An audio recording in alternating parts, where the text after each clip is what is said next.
వాలంటీర్లపై TDP నేతల విమర్శలకు YCP నేతలు కౌంటర్లు ఇస్తున్నారు. వాలంటీర్లపై ఈ దాడి ఎందుకు అని ఎంపీ భరత్ ప్రశ్నించారు.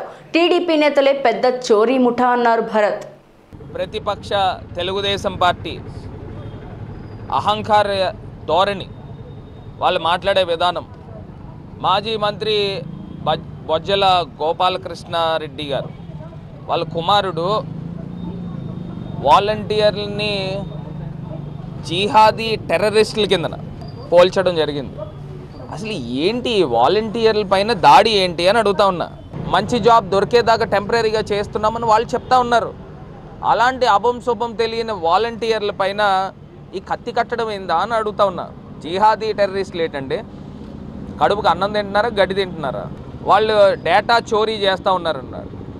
అసలు ఈ తెలుగుదేశం పార్టీయే పెద్ద చోరీ ముఠ, వీళ్ళే పెద్ద గజ దొంగలు, వీళ్ళే పెద్ద జిహాదీ టెర్రరిస్టులు లాంటి వాళ్ళు. వీళ్ళు పాపం పిల్లల్ని పట్టుకుని ఈ రకంగా చేస్తూ ఉన్నారు. రాజమండ్రిలో కూడా ఇంకా ప్రబుద్ధులు ఉన్నారు కొంతమంది.